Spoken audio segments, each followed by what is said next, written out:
jurusan PGSD kelas 1G semester 1 dengan NIM 151423147. Di sini saya akan menjelaskan tentang pendekatan dalam manajemen kelas untuk memenuhi tugas mata kuliah dari Pak Dr. Rustam Hussein, MPD.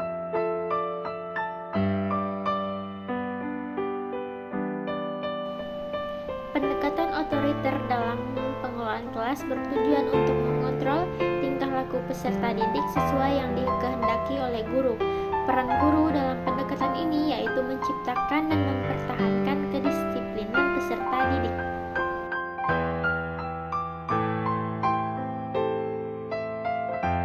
Terdapat pengertian pendekatan otoriter menurut para ahli.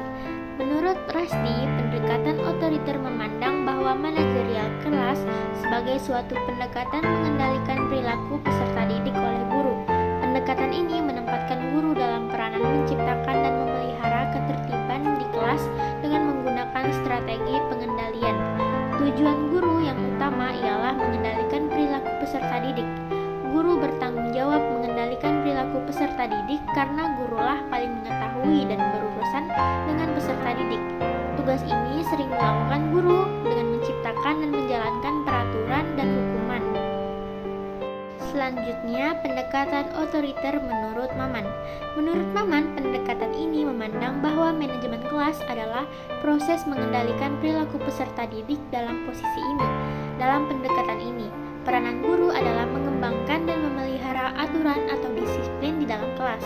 Pendekatan otoriter atau memaksakan kehendak memandang bahwa manajemen kelas sebagai suatu pendekatan pengendalian perilaku peserta didik oleh guru. Dalam pendekatan ini, guru menempatkan peranan menciptakan dan memelihara ketertiban kelas dengan menggunakan strategi pengendalian. Tujuannya adalah mengendalikan perilaku peserta didik serta guru bertanggung jawab mengendalikan perilaku peserta didik karena guru yang paling mengetahui dan berurusan dengan peserta didik.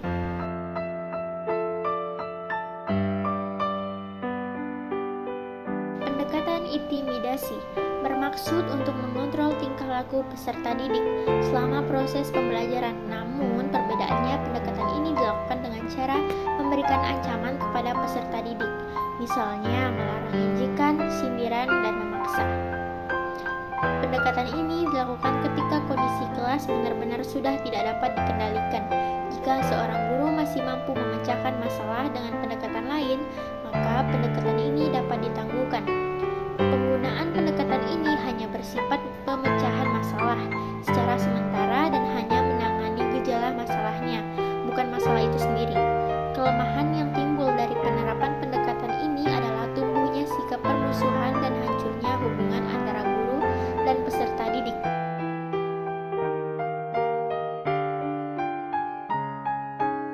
Terdapat beberapa pengertian menurut para ahli terkait pendekatan intimidasi. Di antaranya pendekatan intimidasi menurut Ahmad. Menurut Ahmad, pendekatan intimidasi adalah pendekatan yang memandang manajemen kelas sebagai proses pengendalian perilaku peserta didik. Berbeda dengan pendekatan otoriter yang menekankan perilaku guru yang manusiawi. Pendekatan intimidasi menekankan pada perilaku guru yang mengintimidasi. Bentuk-bentuk intimidasi itu seperti hukuman yang kasar, ejekan, hinaan, paksaan, ancaman, dan menyalahkan. Peranan guru adalah memaksa peserta didik berperilaku sesuai dengan perintah guru. Pendekatan intimidasi berguna dalam situasi tertentu dengan menggunakan teguran keras. Teguran keras adalah perintah verbal yang keras yang diberikan pada situasi tertentu dengan maksud untuk segera menghentikan perilaku siswa yang menyimpang berat. Pendekatan intimidasi hanya baik untuk menghentikan perbuatan yang salah berat dengan segera. Selanjutnya, pendekatan intimidasi menurut Ardi. Menurut Ardi, pendekatan ini juga memandang manajemen kelas sebagai proses pengendalikan perilaku peserta didik. Hanya saja pada pendekatan ini tampak lebih dilandasi oleh asumsi bahwa perilaku peserta didik paling baik dikendalikan oleh perilaku buruk. Peran guru di sini adalah mengiring peserta didik berperilaku sesuai dengan keinginan guru, sehingga mereka merasa takut untuk melanggarnya. Pendekatan intimidasi adalah pendekatan yang memandang manajemen kelas sebagai proses pengendalian perilaku peserta didik. Berbeda dengan pendekatan otoriter yang menekankan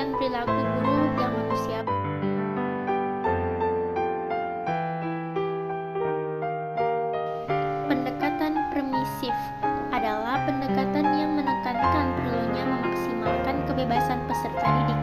Tema sentral dari pendekatan ini adalah apa, kapan, dan di mana juga guru hendaknya membiarkan peserta didik bertindak bebas sesuai dengan yang diinginkannya. Peranan guru adalah meningkatkan kebebasan peserta didik, sebab dengan itu akan membantu pertumbuhannya secara wajar. Campur tangan guru hendaknya seminimal mungkin dan berperan sebagai pendorong pengembangan potensi peserta didik secara penuh. Pendekatan permisif sedikit menganjurkan.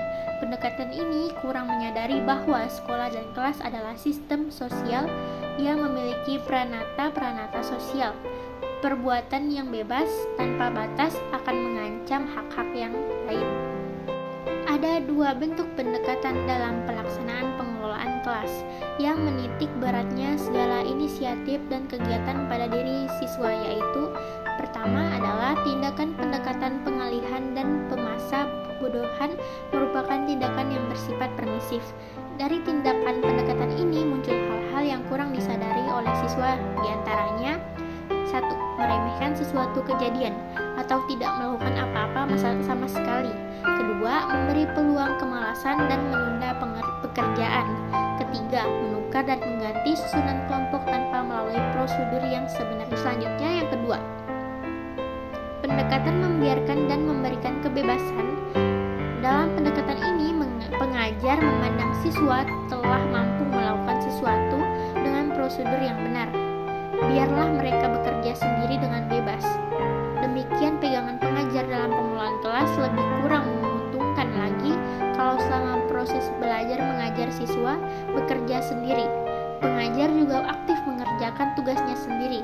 Pada saat waktunya habis baru ditanyakan keadaan siswa. Percaya atau tidak, hasil kerja pendidik tidak memadai dan kurang terarah. Akibat yang sering terjadi adalah siswa merasa telah benar dengan tingkah laku dalam mengerjakan tugas, telah bertanggung jawab dalam kelompok atau kelas itu. Tapi ternyata setelah dibandingkan dengan kelompok lainnya, kurang atau malah lebih rendah.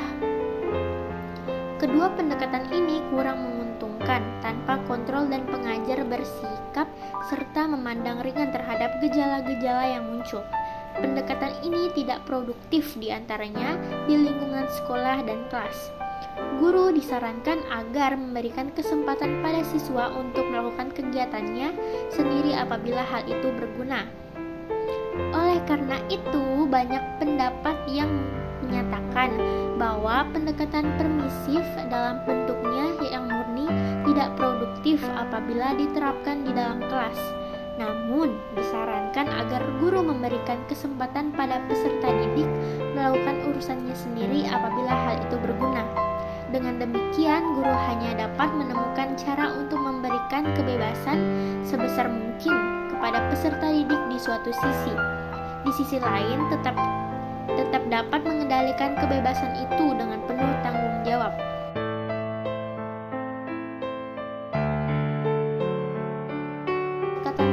Memiliki kelebihan dan kekurangan.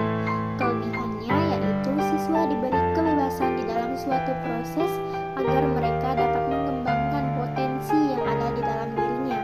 Sedangkan kekurangannya dalam pendekatan ini yaitu 1. Dapat menghasilkan anak didik yang serba tidak memenuhi aturan-aturan, norma, dan nilai-nilai budaya serta agama, baik di lingkungan keluarga, sekolah, maupun masyarakat luas.